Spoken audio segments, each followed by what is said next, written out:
Welcome back to Sailing El Jaleo. In this week's video, I complete the fiberglass water tank project, or at least I hope I do, because as I'm recording this, they're not actually done yet, but they're gonna be done, I promise. By the end of this video, those tanks will be done one way or another, even if it takes 2 months, dagnabbit. But anyway, let's keep this intro short. Let's jump right into it. So grab a drink, climb aboard, and let's see where this is going to take us. Hey y'all, so I got 2 coats on the water tank, so I don't know how well this is going to turn out, but so I got 2 coats on both sides, and I've decided to stop at 2 coats. You can see the white spots where I did a little touch-up for a 3rd coat. But when I was scraping these out, the coating on the starboard side over here was a lot thinner than the covering on the port side. And you could see when I was breaking off chunks on this side how thick it was. And I don't know if the thickness of the coating had something to do with it cracking. It may or may not have. So I only did 2 coats. It's only required to do 2 or 3. My thought was if I keep it at 2 coats, it might be a little more flexible than if I went with a full 3rd coat. I should have done an experiment, but it's obviously too late now. Next time I will. I'll do 1 coat, 2 coat, and maybe 3 coats just to see how they react. And you know, it could have something to do with the coating thickness, but it also could totally not. I mean, it could be just as simple as this side had a crack in it, water got behind, the boat was stored in New York, so it froze and popped off. Maybe this side was getting more sun when it was in dry storage, and that heated it up and expanded it. I mean, it could be any number of things. I mean, you could think of 100 scenarios that might cause that coating to fail, but this one was a lot better and it was thinner, so that's why I went with the 2 coats. We'll see how it stands up. I'm just going to start working on the lids now, so yep, time will tell. So there are a few things I want to clear up just right up front here. Number 1 is I hate public speaking. It is a major bane of mine, and I kind of compare this to public speaking. I always get flustered and screw up. So a couple of things I want to clear up. In almost every video, for some reason, I have a mental tick and I say water potable. I don't know why that is, but it's potable water, obviously, so duh, sorry about that. And the other thing too was earlier when I was talking about what I'm doing right now, which is drilling through the fiberglass water tanks, I said that I wanted to pour epoxy into the holes and to protect the fiberglass, but obviously it's to protect the wood core, not the fiberglass. So in between layers of fiberglass here there is plywood, which makes up the tanks on the top. So I'm drilling through fiberglass into wood, back through fiberglass. So the center is fiberglass, and that's why I want to fill that with epoxy and then re-drill a smaller hole, is to protect that wood core in case any water sloshes up and gets into those bolt holes, then the wood won't rot. So I'm a doughhead.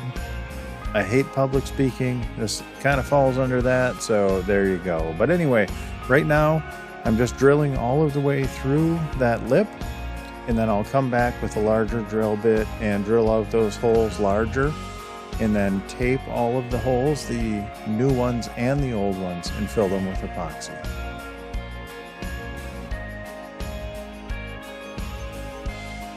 So I've drilled out all the holes for the new lids, and here I am just applying some painter's tape to the bottom of all of the old holes and the new holes so I can go ahead and fill them all with epoxy. I used a syringe to inject epoxy into all of the old and new bolt holes.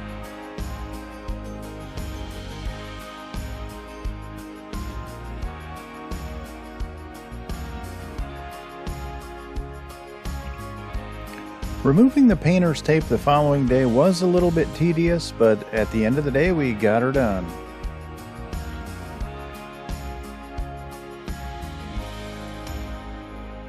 When it came time to fit the lids in place, I had to place the lids back in the exact same position they were the previous day so I could drill through the epoxy plugs that I had poured into the wood core fiberglass top. When I had the lids in place, I drilled through and I placed a bolt in each of the 4 corners to hold the lid in place while I re-drilled all of the previous bolt holes. And thankfully all of them came up with epoxy and not wood, so I knew that I hit the epoxy plug in each hole. After I drilled out all of the holes, I removed the lid and vacuumed up all of the debris from inside the tank and from around the top. From there, I put lock washers on all of the bolts and reinserted the bolts through the metal band around the top of the lid and then through the lid itself.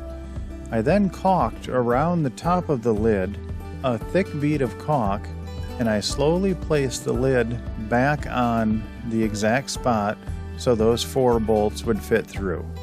I inserted a couple more bolts to make sure the lids were aligned correctly, but I didn't actually tighten the lids down. I wanted to compress the lid enough to get the caulk squished down so it filled the gap, but I didn't want to tighten all the bolts. I'm going to wait a day to do that, so after the caulk dries, I can actually squeeze down and tighten it just a little bit more to hold the lid in place and hopefully seal all of those gaps. I'm not sure if this was the right approach to take with this. Maybe I should have tightened everything down right away, but it seemed to make sense to me. But then again, I'm not the smartest person in the world, so at the end of the day, it'll be an experiment and we'll see how it works.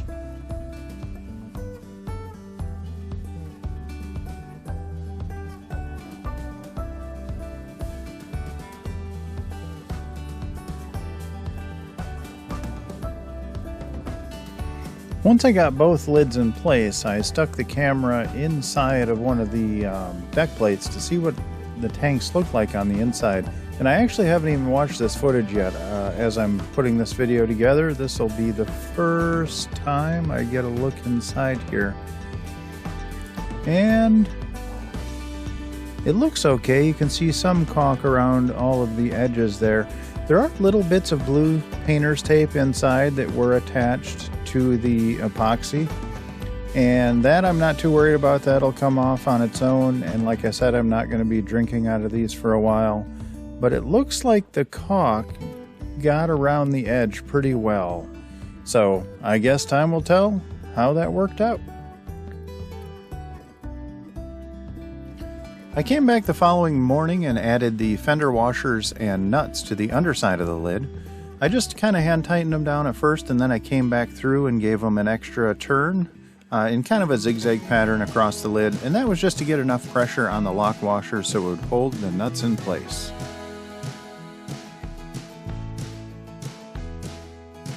I'd been giving a little bit of thought to the way that I chose to do the lids versus the way that Frank had done them. Not necessarily the attachment method, but the coating on the underside. And Frank used wax, and I had decided to use the epoxy paint, and I think the wax might have been a smarter way to go after thinking about it. I had sealed the lid around the edge with 100% silicone, and that may cause a problem if I ever need to remove the lids. I think if I had done it with wax, it would have been easier to remove them. So hopefully I don't need to remove these things for a few years. Hopefully 5 or 10 years. I guess we'll see. But yeah, when it comes time to remove them, I might have a little bit of a problem. But I guess time will tell.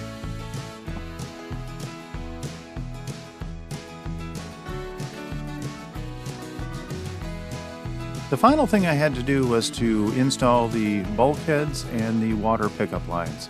And a bulkhead is just something that gets you through a wall, so it's just a fitting to go through that lid to make it, and it's watertight so water can't get back out. And the pickup line is just a braided PVC hose, so nothing fancy there. I did get some foot check valves for the bottom so I wouldn't lose pressure, and hopefully I'll get better flow at the sinks.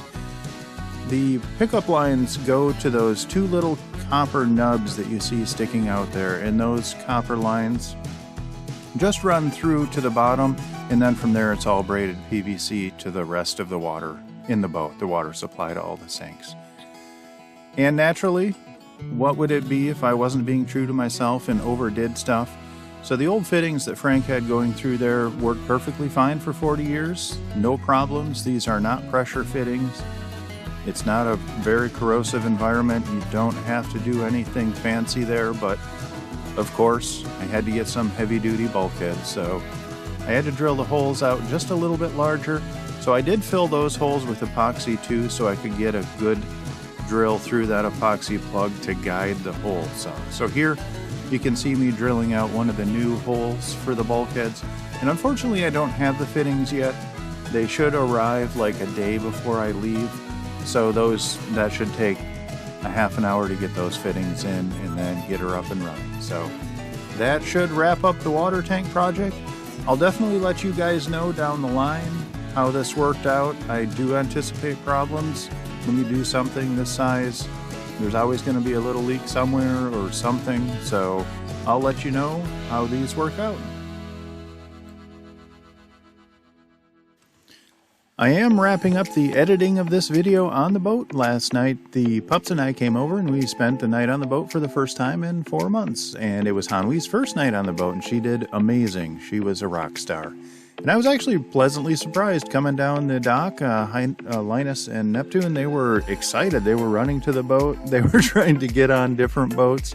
But when we actually did get to ours, they were trying to jump over the lifelines to get on the boat. It was freaking amazing. I was a little shocked they'd be like, no, and not want to go back, but they seem to enjoy the boat life, which is awesome. So I guess we might as well wrap this up. I'd like to give a massive shout out to our Patreon crew, and I don't have internet, so I don't have the list of people, but let's see if I can remember. We've got Joan and Juddy Judnick, Val and Chris Alcorn, Denise and Eli Sackett, Joan and Jim Linbo, Sherry Erickson, Genesis Ava Linbo, and Deb Shaw. Of course I remember you guys. Thank you so much for your support. It means the world to me. I really appreciate it. If you are interested in joining our Patreon crew, there is a link in the description down below.